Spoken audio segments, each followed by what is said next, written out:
RSS मुसलमानों का करता है विरोध। आरएसएस के नागपुर मुख्यालय में भी गूंजती है नमाज।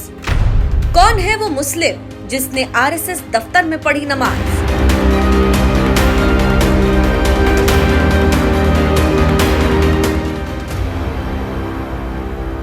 राष्ट्रीय स्वयंसेवक संघ यानी आरएसएस दुनिया का एक ऐसा सबसे बड़ा हिंदूवादी संगठन है जिससे सनातनी हिंदू जुड़ते जा रहे हैं और संगठन का विस्तार होता जा रहा है, क्योंकि आरएसएस का मकसद आतंकवाद फैलाना नहीं है। उसका अंतिम लक्ष्य ही है सांस्कृतिक राष्ट्रवाद, व्यक्ति निर्माण, हिंदू एकता, स्वदेशी आत्मनिर्भरता और अखंड भारत बनाना। लेकिन कांग्रेसियों को ये बात शायद रास नहीं आती है, इसीलिए आरएसएस को बदनाम करने का कोई मौका नहीं छोड़ते और ऐसे नेताओं की लिस्ट बहुत लंबी है। कांग्रेसी बीके हरिप्रसाद कहते हैं आरएसएस शांति भंग करने वाला भारतीय तालिबान है। दिग्गज कांग्रेसी मुस्लिम नेता हुसैन दलवई कहते हैं आरएसएस एक आतंकवादी संगठन है। कांग्रेस अध्यक्ष मल्लिकार्जुन खड़गे कहते हैं मेरे हिसाब से आरएसएस पर बैन लगना चाहिए। राहुल गांधी कह चुके हैं आरएसएस की सोच अरब देशों की मुस्लिम ब्रदरहुड जैसी है, जबकि कांग्रेस लोगों को जोड़ती है। कांग्रेसियों के ये बयान बता रहे हैं कि हिंदूवादी संगठन आरएसएस से उन्हें कितनी चिढ़ होती है और यही चिढ़ एक बार फिर देखने को मिली जब आरएसएस के शताब्दी वर्ष पर मुंबई में संघ यात्रा के 100 साल नए क्षितिज पर नाम से एक कार्यक्रम आयोजित किया गया, जिसमें बॉलीवुड की तमाम बड़ी हस्तियों के साथ ही सलमान खान भी हिस्सा लेने पहुंचे थे। बस यही बात कांग्रेसियों को रास नहीं आ रही। यकीन नहीं तो कांग्रेसी सुप्रिया श्रीनेत को सुन लीजिए, कैसे आरएसएस को नफरती संगठन बताते हुए बॉलीवुड कलाकारों के खिलाफ अपनी भड़ास निकाल रही हैं। मैं आम तौर पर सेलिब्रिटीज को निशाना बनाने से थोड़ा परहेज करती हूं, क्योंकि ये कई बार आसान आलोचना का शिकार हो जाते हैं। क्योंकि सवाल तो सत्ता से किया जाना चाहिए जिससे उनकी जवाबदेही सुनिश्चित हो। लेकिन जब ये सेलिब्रिटीज आरएसएस जैसी एक संस्था की तारीफों में पुल बांधते हैं जो मेरे देश में नफरत की आग फैलाती है, लोगों को बांटती है, आजादी में कोई योगदान नहीं करती, तो ज्वलंत मुद्दों पर इन सेलिब्रिटीज की चुप्पी पर सवाल उठते हैं। जब लोगों की लिंचिंग सिर्फ उनकी शक्ल देखकर या उनके खाने की वजह से होती है, आप चुप क्यों रहते हैं? जब लड़कियों का बलात्कार होता है और अपराधियों को सत्ता का संरक्षण मिलता है, आप एक शब्द क्यों नहीं बोलते? जब सर्वोच्च पदों पर बैठे लोग इस देश में हिंसा और नफरत को बढ़ावा देते हैं, संरक्षण देते हैं, तो आप चुप क्यों रह जाते हैं? जब किसानों को कुचला जाता है तो आप बोलते क्यों नहीं हैं? जब मणिपुर हिंसा की आग में जलता है और महिलाओं के साथ बर्बरता होती है तो आप चुप क्यों रहते हैं? जब बिल्किस बानो के दोषियों को माला पहनाकर सम्मानित किया जाता है, जश्न मनाया जाता है, गौरवान्वित किया जाता है, आप खामोश क्यों हो जाते हैं? कांग्रेस की ये बौखलाहट बता रही है आरएसएस के कार्यक्रम में बॉलीवुड कलाकारों के जाने से किस कदर कांग्रेस के पेट में दर्द हो रहा है। लेकिन सबसे बड़ी बात ये है कि कांग्रेस आरएसएस से जितना नफरत करती है, आरएसएस उतना ही बड़ा हिंदूवादी संगठन बनता जा रहा है। क्योंकि आरएसएस देश में आतंकी घटनाओं को अंजाम नहीं देता, आरएसएस समाज को बांटता नहीं है। आरएसएस तो एक ऐसा संगठन है जिसने मुसलमानों को अपने साथ जोड़ने के लिए मुस्लिम राष्ट्रीय मंच नाम से संगठन बनाया है, जिससे राष्ट्रवादी मुसलमान भी जुड़ रहे हैं, जिनमें एक बड़ा नाम है जफर सरेशवाला, जिन्हें आपने भी कभी न कभी जरूर देखा सुना होगा। ये वही जफर सरेशवाला हैं जो कभी मोदी के जबरदस्त विरोधी भी थे, लेकिन अब वो बीजेपी नहीं आरएसएस के भी करीबी, और इतने करीबी कि साल 2017 में सीधे आरएसएस के नागपुर मुख्यालय में नमाज पढ़ी थी।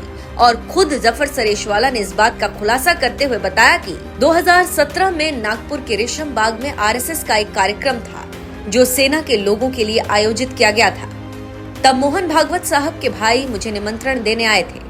मैंने एक शर्त रखी कि मैं आऊंगा, लेकिन तभी जब मुझे भागवत साहब के साथ 45 मिनट अकेले में बात करने का मौका मिले। 2-3 दिन बाद उनके भाई ने कहा कि आपकी शर्त मंजूर, तो मैं वहां गया। रात को मुझे नागपुर में ही रुकना था। मैंने कहा कि मैं कहीं भी रुक जाऊंगा, तो उन्होंने कहा नहीं, हमने आपके ठहरने का इंतजाम हेडगेवार भवन में ही किया है। संघ प्रमुख मोहन भागवत से मिलने गए जफर सरेशवाला ने संघ मुख्यालय में नमाज पढ़ने का किस्सा सुनाते हुए कहा, मैं वहां गया, उन्होंने मुझे खाना खिलाया, फिर मेरी नमाज का वक्त हो गया था, मगरिब और ईशा की नमाज का। मैंने उनसे कहा, भाई मुझे बाहर कोई मस्जिद दिखा दो तो मैं वहां जाकर नमाज पढ़ लूं। तब भागवत साहब के भाई और वहां मौजूद एक अन्य वरिष्ठ पदाधिकारी ने कहा, नहीं जफर भाई, आप यही नमाज पढ़ सकते हैं। मैंने पूछा, क्या मैं वाकई यहाँ पढ़ सकता हूँ? उन्होंने कहा हाँ। उन्होंने वहां एक सफेद कपड़ा बिछाया और मुझे बताया कि पश्चिम दिशा किबला इस तरफ है, आप बिल्कुल यहाँ नमाज पढ़ सकते हैं। उन्होंने मुझे सुबह की नमाज का वक्त भी बताया। मैंने वहाँ मगरिब, ईशा और फज्र की नमाज पढ़ी। हैदराबाद की मौलाना आजाद यूनिवर्सिटी के चांसलर रह चुके जफर सरेशवाला का ये बयान बता रहा है, जिस आरएसएस को मुस्लिम विरोधी संगठन बताकर दिन रात कोसा जाता है, उसी आरएसएस के संघ मुख्यालय में जफर सरेशवाला ने खुद नमाज पढ़ी। संघ के किसी भी स्वयंसेवक को कोई परेशानी नहीं हुई, क्योंकि आरएसएस जोड़ता है, तोड़ता नहीं है। इसीलिए सलमान खान जैसे दिग्गज बॉलीवुड एक्टर भी संघ के मुंबई कार्यक्रम में शामिल होने के लिए आए और उन्हें यहाँ तक लाने में भी जफर सरेशवाला जैसे मुस्लिम की बड़ी भूमिका बताई जाती है। इसी बात से समझ सकते हैं कि मुसलमान भी अब समझने लगे हैं कि संघ मुस्लिम विरोधी नहीं है, लेकिन कांग्रेस जैसे विरोधियों को शायद ये बात नहीं समझ में आती। इसीलिए संघ को नफरती संगठन बताने का एजेंडा चलाते रहते हैं। ऐसे कांग्रेस को आप क्या जवाब देना चाहेंगे? अपनी राय हमें कमेंट कर जरूर बताएं। पहले तो आरएसएस की यात्रा को 100 साल पूरे हुए हैं, उनको बहुत बहुत बधाई। और आज मुझे मोहन जी की बातें सुनने का मौका मिला। पहली बार उन्हें आमने सामने देखा है और उनकी बातें सुनी है और बहुत प्रभावित फील कर रहा हूँ। बहुत ही प्रैक्टिकल बातें, बहुत ही सेंसिबल बातें थी और बहुत विषय के बारे में बातें थी और सभी को जानकर बहुत अच्छा लगा। एंड संघ की आगे की यात्रा के लिए उनको मैं बधाई देना चाहूंगा and I wish them all the very best. नहीं, बस यही कहना चाहता हूँ, बहुत अच्छा लगा आज आरएसएस का की जो 100 साल की सेंटनरी सेलिब्रेशन है, यहाँ आज आके भागवत जी के जो अल्फाज थे, जो शब्द थे, जो ख्यालात थे, वो सुन के हम सब तहे दिल से हम शुक्रिया कहना चाहेंगे उनको कि उन्होंने अपना वक्त हमें दिया। हमारी इंडस्ट्री को बहुत सारे इंडस्ट्री के लोग आए थे, बहुत सारी उनकी बातें बहुत दिल को भी छू गई। और ये भी मैं कहना चाहूंगा कि उनका जो सेंस ऑफ ह्यूमर है वो कमाल का है। वो जिस तरह उसके सारे जो ख्यालात तो वो कहते ही हैं जो बहुत उम्दे हैं, लेकिन उनका सेंस ऑफ ह्यूमर जो है वो बहुत एंटरटेन भी किया उन्होंने। सबने बहुत हंसे भी और बहुत हमने अपलॉड भी किया। तो हम बस बहुत शुक्रगुजार हैं इस इवेंट के लिए और बस हम चाहते हैं कि हर साल ऐसा इवेंट हो।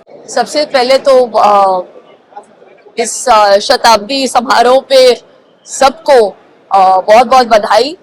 और मैं एक्चुअली मोहन जी की बहुत बहुत बड़ी फैन हूँ। वो बहुत प्रेरित करते हैं। उनकी जो विचारधारा है और जिस तरीके से दृढ़ संकल्प लिया है उन्होंने, देश की सेवा में जो काम किया है उन्होंने, और लोगों को उन्होंने एकाग्रित किया है इस सोच के साथ के जनहित के लिए और राष्ट्र हित के लिए निस्वार्थ भाव के साथ, उसकी मैं बहुत बहुत फैन हूँ। और बहुत कुछ सीखने को मिला आज और मेरे संकल्प को उन्होंने और दृढ़ बनाया है। तो I really hope to take his words forward and मैं देश की सेवा में थोड़ा सा और हाथ बढ़ा सकूं।